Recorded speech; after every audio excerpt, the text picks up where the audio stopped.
Okay, hello, welcome back. And this time I am going to be reviewing Vikings MOA or Vikings in Mall of Asia. So this is a Norse Vikings inspired buffet by the Vikings buffet franchise, and it's found in Mall of Asia. It's supposedly their flagship store. So this is found by the Bay in Mall of Asia complex in Pasay City. I'll put the details in the description box if you want to make reservations. And with that, I'll just go ahead and say these tips. So when you're about to make reservations, just call and make reservations early. Just early.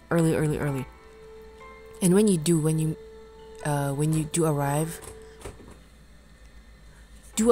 early, and because it's always going to be difficult if you're arriving there by private vehicle. Yeah, there's a lot of you'll arrive there with choosing your parking spot. So yeah, please arrive early on the Vikings Mall area. And otherwise, you'd be there all day, or you'll have to find another parking area, which is going to be a lot of hassle for you. So yeah, with that out of the way, let's go. So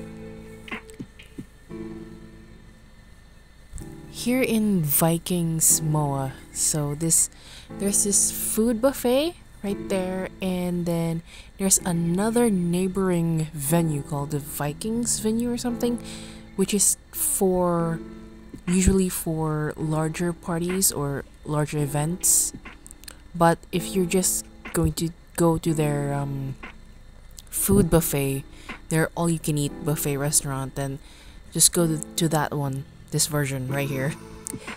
So yes, as for the food, I think you're going to be, pleasantly surprised.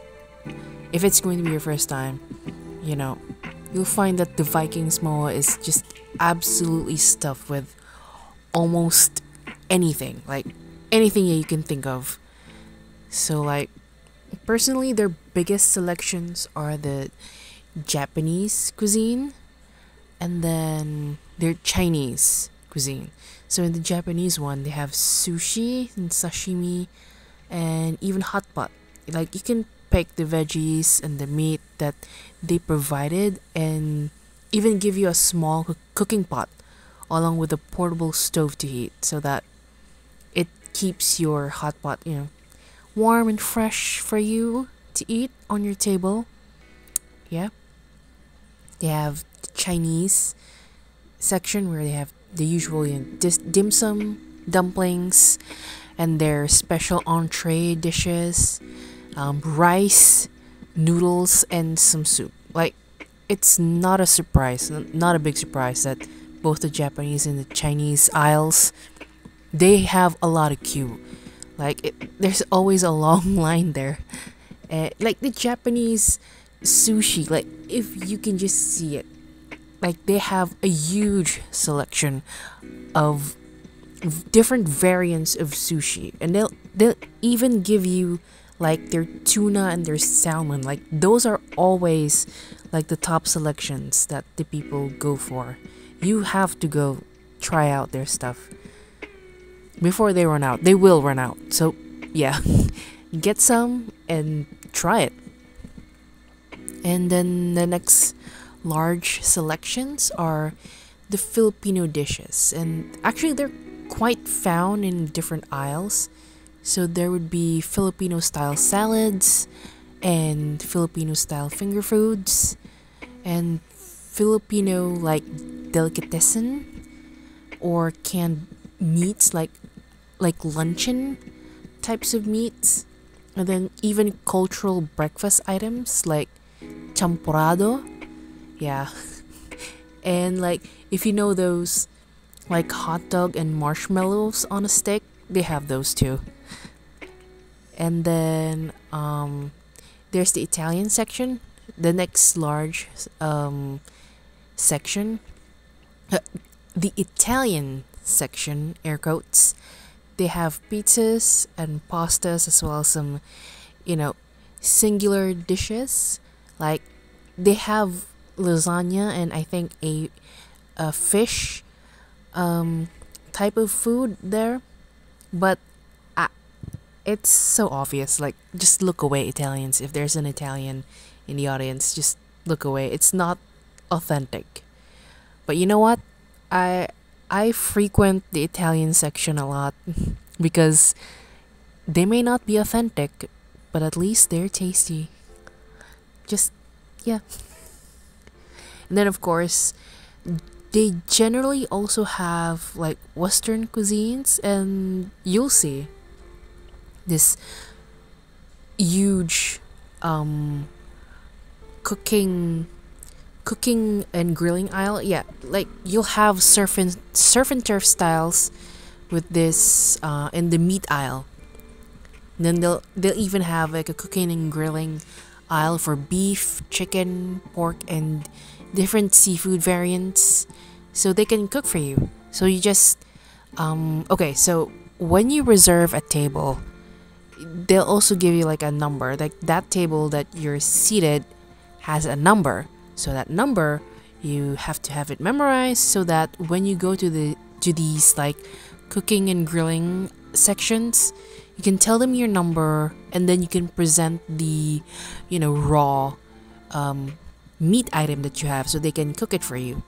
Then one of their servers will put that, you know, for example, you want a chicken, then they'll grill it, or yeah, they'll grill it for you, and then they'll put it on your table like after a few minutes of cooking it, like 10 minutes or something like that. And then they'll place that order that you had, like the chicken that that you had ordered, and then place it on your table. So yeah, it's quite convenient. Yeah, these cooking and grilling aisles, the surf and turf styles, they have a long queue. They always have one. It's not the biggest aisle, but there's people lining up. They want to have their pork and beef cooked, like, and lobsters and shrimps. Like they needed those. Like it's always like that when we sometimes have, you know, reunions in Vikings. Like these surf and turf style aisles, they are always like full of people lining up. And then they have like these smorgasbords and salad bar. Again, like I described earlier, they're all definitely a mixture of Filipino styles and westernized styles. Their delicatessens, their cold cuts and cheeses with bread are alongside Filipino finger foods and baked goods like muffins and pancakes. There's also an Indian cuisine section, but I apologize, like this is the section that I was less familiar with. Then of course they have a dedicated aisle for desserts and drinks. As you can see, like all the sweets, all the desserts, cakes, etc. Like this is always jam-packed with kids, so like if you're going to go there, just be careful. Like people are also like the smaller people, little people, and their parents. They're always lining up at the dessert and drinks section. Okay, so for the beverage section, like this is a jam-packed place. Like they even serve beer, okay, and some sodas, as well as some of those yogurt drinks. And of course they have coffee and tea. So they have a coffee machine, and they have like a large tea dispenser where it dispenses, hot tea. Just all these aisles, like in the cooking, grilling aisle, and then the desserts and drinks aisles.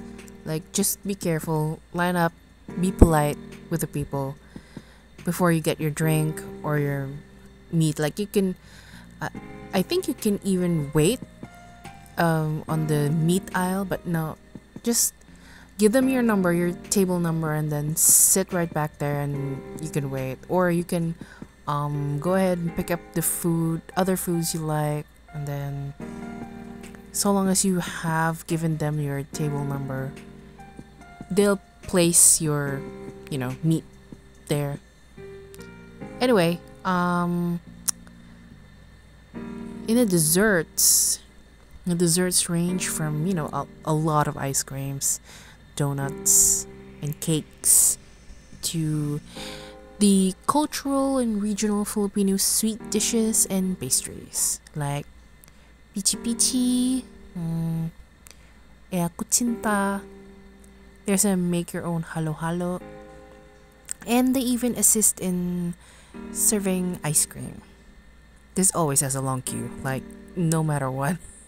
Like, even before you think that people had not yet had their lunch. But by the way, we went here for lunch, and as soon as we just entered Vikings restaurant, like, I can already see some people like kind of lining up in the desserts area. So yeah, some people just have some sweet tooths.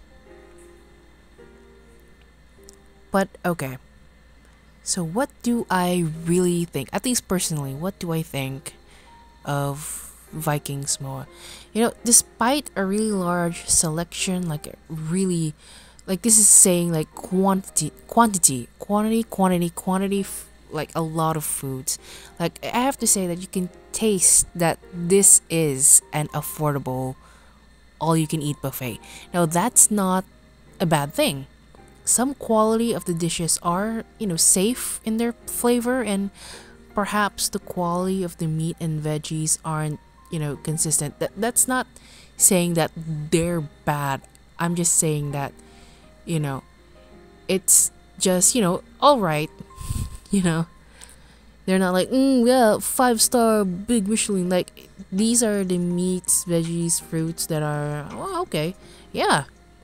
They're clean, they're well done, like, that's it. But, but the best part about Vikings MOA is that they do serve a lot of food, like, a lot. Like, you're not gonna run out of options. Like, they have dishes and stuff pre-prepared and organized, and they anticipate that a big crowd means, like, they need to keep serving fresh. Like, what else should I ask for, right? What else should we ask for? Like, they're doing really good. And speaking of serving really good, the staff are fantastic, and all of them are hard at work. They're everywhere and checking in on the customers, on cleaning, on reporting the quality and quantity of the food on the chosen sections or in certain aisles. Like, they even have birthday promos and a cake for birth month celebrators. So yeah, that even helps in calculating discounts. Yeah, the only negative thing that I'll say is about the about the toilets. Yeah, you know what? I won't describe them, but you know what? The staff are always cleaning and serving, and they're helping us. Like, just bring your tissues and sanitary wipes, wash your hands, but that's it. Like, that's the only negative thing I'll have to say. And you know what? Overall, like, this is a buffet that's mostly, like, the Vikings buffet franchises are just built for a group eating session. Like, yeah, it's built for crowds. Like, If you just want to eat like on your own, yeah, okay, sure, don't forget to make your reservations. But I think it's best enjoyed with like a really big crowd. Like if you want to enjoy, you know, a buffet, just please reserve a date to when your next reunion or birthday or an event is gonna be. And make sure some of you are birthday celebrants so that every cash you pay is worth it on this accessible and well staffed serving buffet. Thank you. Thank you for making like a buffet experience accessible for all of us. Like, I'm glad for it. Yeah.